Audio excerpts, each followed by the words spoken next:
जो उम्मीद पोर्टल पर वक्फ प्रॉपर्टीज़ के रजिस्ट्रेशन कराने के लिए एक्सटेंशन मांगा जा रहा था, वैलिडिटी बढ़ाने की बात की जा रही थी, जिसको लेकर के दिल्ली हाई कोर्ट में जो शाही ईदगाह कमेटी है, अदालत ने इन लोगों की अर्जी को, इनकी पिटीशन को मानते हुए 6 महीने का टाइम बढ़ा दिया है। अभी एक मुल्ला का वीडियो मुझे किसी ने भेजा और उस वीडियो में वो मुल्ला दावा कर रहा है कि उम्मीद पोर्टल की अवधि दिल्ली हाई कोर्ट ने 6 महीने तक के लिए और बढ़ा दी है। उम्मीद पोर्टल, जिन्हें नहीं पता मैं उन्हें बता देता हूँ, वो वक्फ संपत्तियों के रजिस्ट्रेशन के लिए एक पोर्टल बनाया गया था और जिसकी समय अवधि तय थी और ये लेजिस्लेटिव इंटेंट था। इसके बीच में कोर्ट को हस्तक्षेप करना नहीं चाहिए था।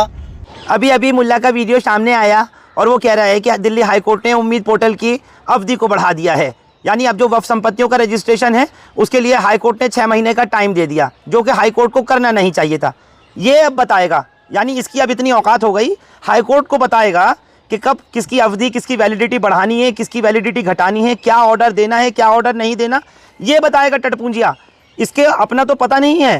पहले भी मैंने आपको बताया था दरगाह फैज़ इलाही वाले मामले में, और अब भी मैं आपसे कह रहा हूँ, उम्मीद पोर्टल को लेकर के तमाम लोग, अलग अलग तंजीमों के, अलग अलग ऑर्गेनाइजेशंस के, मुस्लिम इदारों के, मस्जिदों की कमेटियाँ, सब माइनॉरिटीज़ अफेयर्स मिनिस्टर किरण रिजिजू से मिले थे, दूसरे और मिनिस्टर्स से मिले थे, और लगातार इस बात की कोशिश और जोर दिया जा रहा था कि किसी भी तरीके से उम्मीद पोर्टल का जो वक्फ संपत्तियों के रजिस्ट्रेशन का टाइम है उसको बढ़ाया जाए।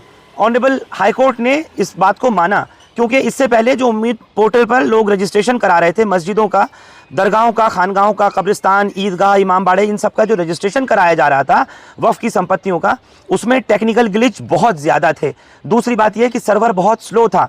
जितने लोगों ने 9.5 लाख से ज़्यादा संपत्तियां हैं पूरे भारत में वक्फ की, जिनका सीधा डायरेक्टली इनडायरेक्टली पूरा सरोकार वक्फ का है, जिसकी कस्टोडियन वक्फ है, सेंट्रल वक्फ काउंसिल हो या फिर जो स्टेट वक्फ कमेटीज़ हैं, जो स्टेट वक्फ बोर्ड्स हैं, सब उसके अंडर में आता है। आपको पता है कि 22 अप्रैल 2026 को हाई कोर्ट में इस मामले को लेकर के सुनवाई थी और जो शाही ईदगाह कमेटी थी उनकी तरफ से भी पिटीशन दायर की गई थी, जिसको अदालत ने एक्सेप्ट किया, अदालत ने उसको माना। Honourable mister justice Anish Dayal की अदालत में वक्फ संपत्तियों के तमाम मामलात और केसेस चल रहे हैं, जिसको देखते हुए अदालत ने इस चीज़ को माना कि अब जो आने वाली 15 मई 2026 है, तब से लेकर के 14 नवंबर 2026 तक, यानी पूरे 6 महीने वक्फ संपत्तियों का रजिस्ट्रेशन उम्मीद पोर्टल पर कराया जाएगा, बिना किसी टेक्निकल ग्लिच के, बिना किसी लेयर के और बिना किसी अब सर्वर डाउन होने के या परेशानियों के अब वक्फ संपत्तियों की रजिस्ट्रेशन कराई जाएगी।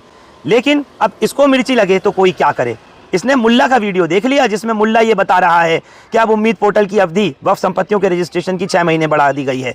तू बताएगा कि कब बढ़ानी है, कब घटानी है। ये माननीय उच्च न्यायालय का फैसला है, ऑनरेबल दिल्ली हाई कोर्ट का ऑर्डर है। तेरी औकात है ये बताने की कि कब बढ़ाया जाए, कब घटाया जाए? है कौन तू? तेरी अपनी बिसात क्या है? और अगर 6 महीने की अवधि बढ़ाई गई है तो मैं मानता हूँ कि ये कब्जाधारियों की हिम्मत को और ज्यादा बल दिया गया है, जिसका अभी हम जांच करा रहे हैं और जिसका हम कोर्ट में जाके वापस विरोध करेंगे। सुना आपने क्या कह रहा है कि कोर्ट को अवधि बढ़ाने का टाइम नहीं देना चाहिए था, क्योंकि ये कब्जादारियों को और ज्यादा इससे बल मिलेगा। काहे के कब्जादारियों को बल मिलेगा भाई? किस बात के कब्जादारियों को बल मिलेगा? और आगे क्या कह रहा है कि इस मामले की अभी हम जांच करा रहे हैं। तू कोई जांच एजेंसी है? तेरी तो अपनी खुद की जांच हो रही है, और एक नहीं कई जांच हो रही है। लोगों से क्राउड फंडिंग करता है तू, QR कोड लगाता है ना, ATM, पेटीएम और दुनिया भर के अकाउंट नंबर वगैरह डालता है, मेरी मदद करो, मेरी मदद करो। काहे की मदद करो? नूरी फ्राई चाट मसाला बना दे हर डिश को और भी जायके भरा। देखो डिशेस में कितना नूर है।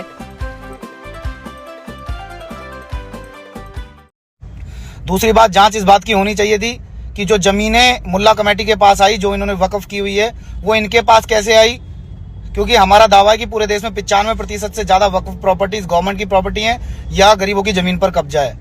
तो अगर इस तरह का कोई ऑर्डर आपकी जानकारी में तो आप हमें भेजें, हम भी जांच कर रहे हैं। जांच में आने के बाद हाईकोर्ट में हम इसे चैलेंज करेंगे। इस तरह का कोई ऑर्डर आपके पास है तो हमको भेजें, हम भी जांच कर रहे हैं।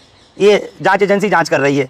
अपना जिसको खुद का नहीं पता वो दूसरों की बात कर रहा है, मंदिरों की, मस्जिदों की बात कर रहा है। रेलवे और डिफेंस के बाद अगर पूरे भारत में सबसे ज़्यादा संपत्तियां हैं तो वो वक्फ की हैं। वक्फ कानून है, वक्फ एक्ट है, सब कुछ मौजूद है। कहाँ से आई, हवा में उड़ के आ गई।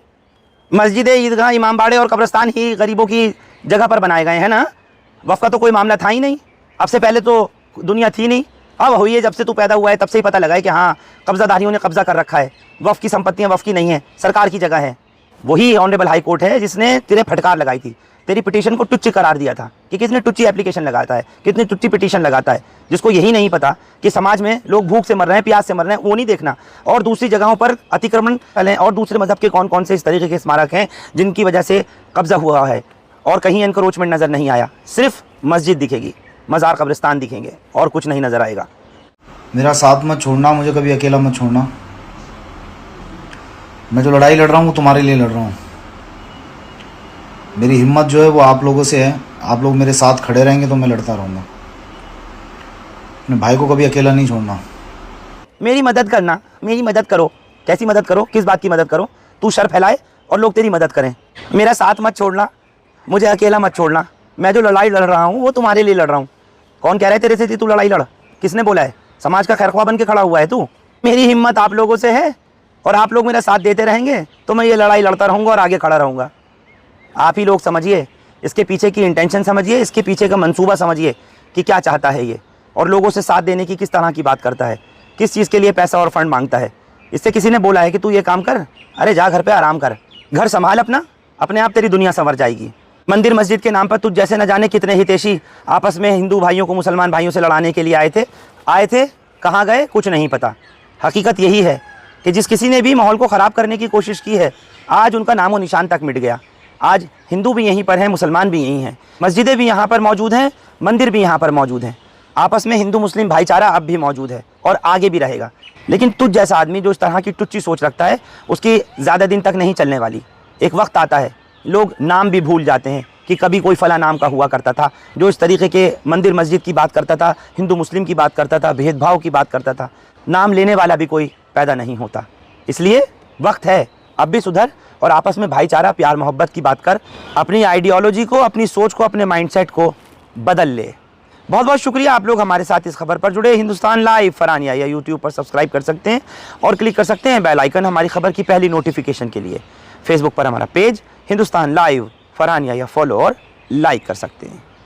जाते जाते बस इतना ही कहूँगा कि वक्फ रजिस्ट्रेशन को लेकर के जिन प्रॉपर्टीज़ का, ख़ासतौर से मस्जिदों का, कब्रिस्तानों का, ईदगाह इमाम बाड़ों का, दरगाहों का, जो भी जिस कमेटी का भी है जिसका रजिस्ट्रेशन अब तक नहीं हुआ, वक्फ की जो भी प्रॉपर्टी, अगर आपका मकान भी वक्फ का है तो आप उसको रजिस्ट्रेशन कराइए, जल्द से जल्द कराइए, क्योंकि टाइम सिर्फ 6 महीने का है और 15 मई से 14 नवंबर 2026 तक का है, जिसके लिए इसी को मिर्चें तबीयत से लगी हैं कि आखिर क्यों कोर्ट ने 6 महीने का टाइम दिया है।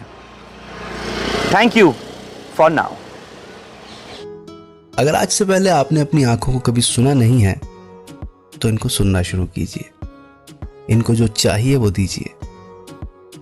रूबी एंड रूबी ऑप्टिशियंस पे इनको सुना जाता है और इनकी जरूरत के मुताबिक इनको जो चाहिए वो दिया जाता है। आंखों की जमानत, आंखों की हिफाजत, रूबी एंड रूबी ऑप्टिशियंस।